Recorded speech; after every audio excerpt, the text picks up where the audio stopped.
Hey guys, this is God of Politics. I'm going to a brand new video, but before we get started with this video, please like this video and subscribe to the channel. Also follow me on Twitter and join the Discord. Those are both linked down in the description. But in today's video, I will be doing my final prediction for the California recall election. Now, this is a huge election. It is, I believe, the first statewide election that we've had since the Georgia runoffs, and it's the first that we're going to have until Election Day when we do have the Virginia and New Jersey elections. So this is a very, very historic election. There's only been a few recalls in history, and this is going to be one of them. We had one a couple years ago back in Wisconsin with Scott Walker. We had one about 10 years before that in California with Gray Davis, which of course succeeded and led to Governor Arnold Schwarzenegger.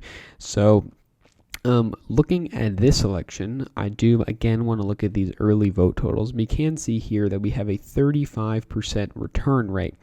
22,270,000 total ballots, 7,799,000 return ballots, meaning it adds up to a total of 35% turnout here. You can see that number has gone up steadily since early voting began, or I guess the counting began about halfway through August here. So we can see that 39% of Democrats have returned their ballots, 27% of independents have returned their ballots, and 36% of Republicans have returned their ballots. When we look at the turnout by age group, we can see here turnout is higher for voters that are older. It's 56% for voters above 65, but only 19% for voters between 18 and 34, and that is a worrisome number for the Democratic Party, which is why you'll see them a little bit more conservative in my prediction in terms of whether Newsom will survive. But looking at some of this racial data here, we can see Asians have a 35% turnout rate, Latinos 23%, white voters 41%, African American voters 33%. And you can see here this 23% number is very, very low. I mean, it doesn't even come close to any of these other ethnic groups here. And that is another very worrisome sign for Democrats.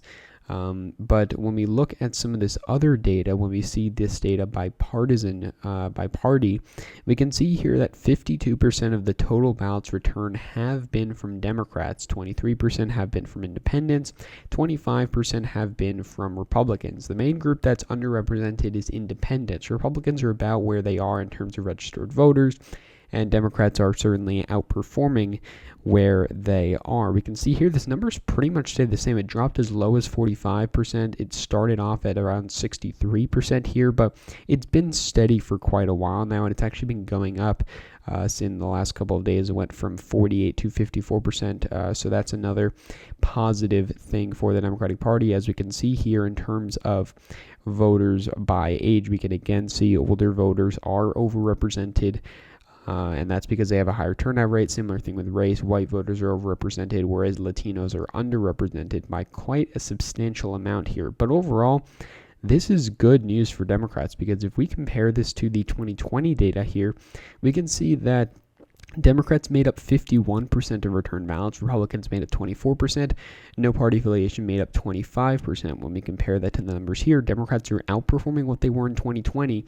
Independents are underperforming what they were in 2020. And Republicans are about what they were as well. So Democrats are outperforming where they were in 2020. And we look at 2020, we can see here that Joe Biden won by 29.2 percentage points here. So that was a strong performance. It was less than what Hillary's margin was, but it was still a very, very strong performance in the state of California. Gavin Newsom in 2018 also had a very, very strong performance. I believe it was the highest vote share for a Democrat in a California gubernatorial election ever, and one of the largest margins for a Democrat ever. So that was a very strong performance, despite only winning by 23.8 percentage points here.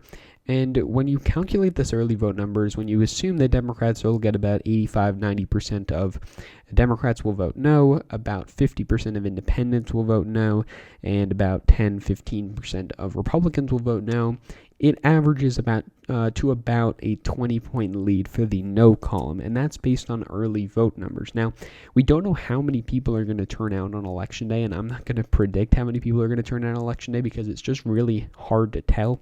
Looking at past elections, especially 2020, it would give us an indication that not many people will turn out on Election Day, at least not compared to the number that have voted early.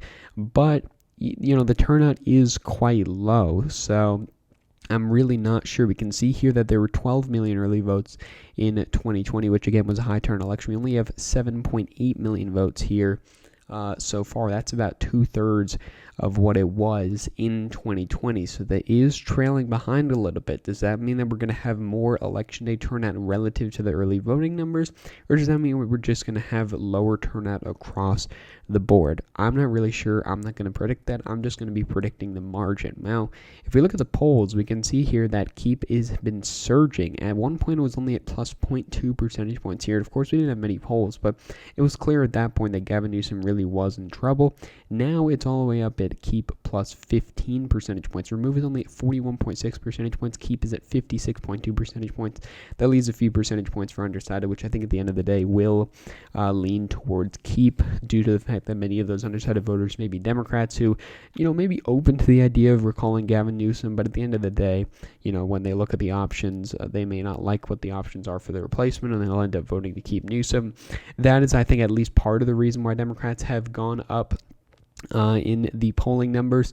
Maybe the fact that you had, the Afghanistan stuff maybe hurt Newsom, but I really doubt it. The only thing it would have done is reduce Democratic turnout, but it hasn't seemed to do that. So I wouldn't say that had much of an impact. I really do think that it has to do with the bad replacement candidate by the Republicans, which is, of course, Larry Elder. I am predicting that he will win the second question. It's going to have a lot less votes, and you probably won't get, that high of a percentage of the vote. But, of course, I do think that he is still going to win it. Now, as for my prediction for what the margin on the first question will be, I think it'll be about Keep plus 15. I think that that's a reasonable prediction.